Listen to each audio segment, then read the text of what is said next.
강혜경 씨가 김건희 여사의 공천 개입과 정치 브로커 명태균 씨의 불법 여론조사 의혹을 폭로하면서 이번 사건은 한국 정치 지형에 커다란 충격을 주고 있다.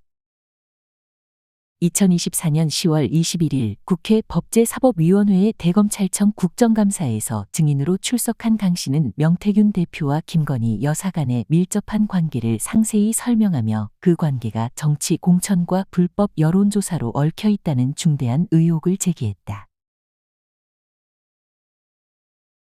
이러한 폭로는 단순한 개인 간의 비리 문제를 넘어 한국 정치권 전반에 걸친 권력 남용과 부패 문제를 노골적으로 드러내며 파장을 일으키고 있다.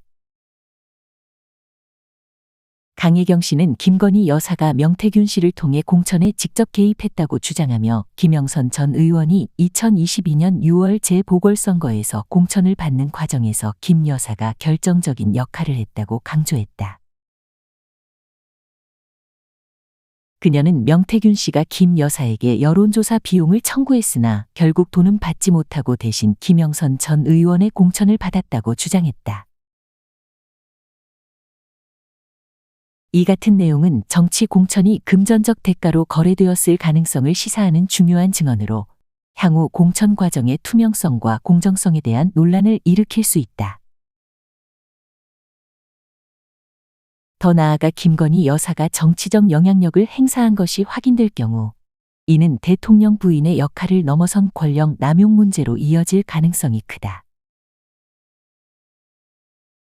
강 씨는 이와 함께 명태균 씨가 2022년 대선 기간 동안 총 81차례에 걸쳐 여론조사를 진행했다고 밝혔다. 이는 여론조사 공표뿐만 아니라 자체적인 조사도 포함된 숫자였다. 그러나 강 씨는 이러한 여론조사가 명태균 씨와 윤석열 대통령 간의 공식적인 계약에 따른 것이 아니었다고 설명했다.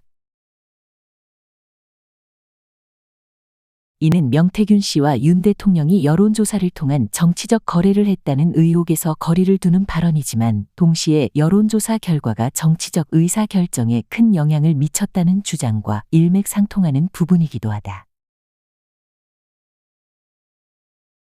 강 씨는 명태균 씨가 여론조사를 통해 윤석열 대통령에게 직접적인 정치적 이득을 제공했으며 이를 통해 김영선 전 의원이 공천을 받았다는 점을 강조하고 있다. 또한 강혜경 씨는 명태균 씨가 김건희 여사와의 개인적 관계를 통해 공천과 정치적 결정을 좌우했다고 주장하며 이 과정에서 김 여사가 명 씨의 조언을 받았다는 사실을 강조했다. 그녀는 명태균 씨가 김건희 여사를 주술사라고 부르며 윤석열 대통령을 장님무사라고 표현한 내용을 언급했다. 이러한 발언은 김건희 여사의 정치적 역할을 둘러싼 의혹을 증폭시킬 수 있는 매우 민감한 내용으로 김 여사가 단순히 대통령 부인의 역할을 넘어 실제로 정치적 권력에 깊이 개입했을 가능성을 시사한다. 특히 명 씨가 김 여사의 결정에 영적인 조언을 했다는 주장과 이를 바탕으로 해외 순방 일정까지 변경된 사례를 제시한 부분은 정치적 논란을 더욱 심화시킬 수 있다. 강 씨는 영국 엘리자베스 여왕이 사망했을 당시 김건희 여사가 조문을 생략하고 앙코르와트 사원을 방문하지 않은 것도 명태균 씨의 영향 때문이었다고 주장했다. 이러한 주장은 단순한 정치적 결정 이상의 의미를 내포하고 있으며 김 여사의 개인적 신념이나 명태균 씨와의 관계가 국가적 외교 일정에까지 영향을 미쳤다는 주장은 사실 여부를 떠나 그 자체로 큰 논란을 불러일으킬 수밖에 없다. 이 발언이 사실로 확인된다면 이는 김건희 여사가 외교적 의사결정에도 개입했음을 보여주는 중요한 사례로 해석될 수 있다. 강혜경 씨는 또한 명태균 씨가 김영선 전 의원에게 9,600만 원의 금액을 지급받았으며 이는 여론조사와 공천 대가로 주어진 금액이라고 주장했다.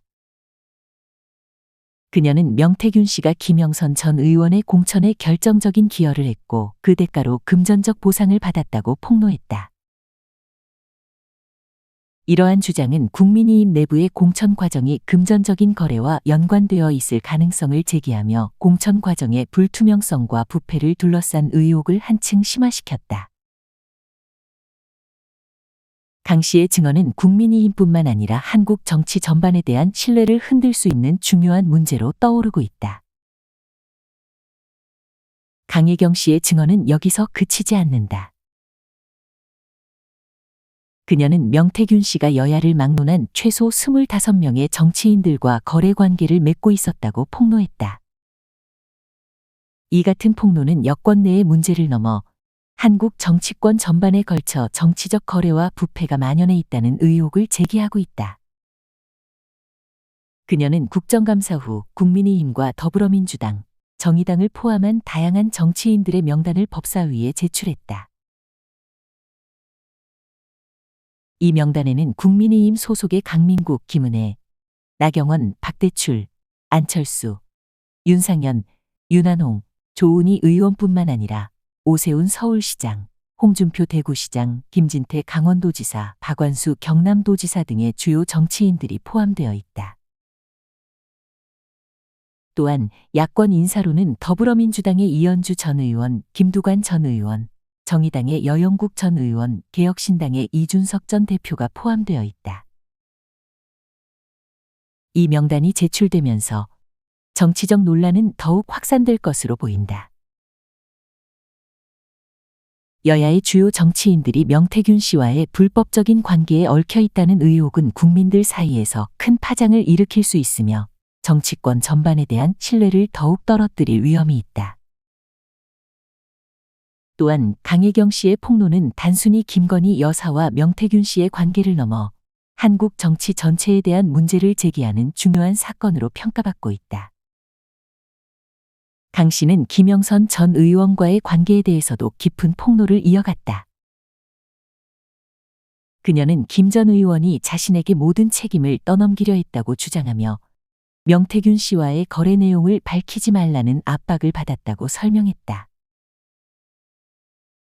김 전 의원은 강 씨에게 자신이 정치적으로 성공할 수 있도록 그녀가 모든 죄를 뒤집어써야 한다고 요구했으며 이를 통해 뒷받침을 받을 것이라고 말했다고 주장했다. 이 같은 주장은 공천 과정에서 벌어진 부패와 비리를 둘러싼 정치적 거래의 실체를 보여주는 것으로 정치권의 심각한 도덕적 타락을 암시한다. 강혜경 씨의 폭로는 김건희 여사와 명태균 씨의 관계를 중심으로 한 정치적 부패 의혹을 밝히는 데 그치지 않는다. 그녀는 한국 정치권 전반에 걸쳐 만연한 부패와 불법적 관행을 고발하며 공천 과정에서의 불법성과 여론조사 남용, 정치적 거래에 대한 문제를 집중적으로 제기하고 있다. 이러한 폭로는 한국 정치의 구조적 문제를 드러내는 중요한 계기로 작용할 수 있으며 앞으로 이 사건이 어떻게 전개될지에 따라 한국 정치의 판도가 크게 바뀔 가능성도 있다.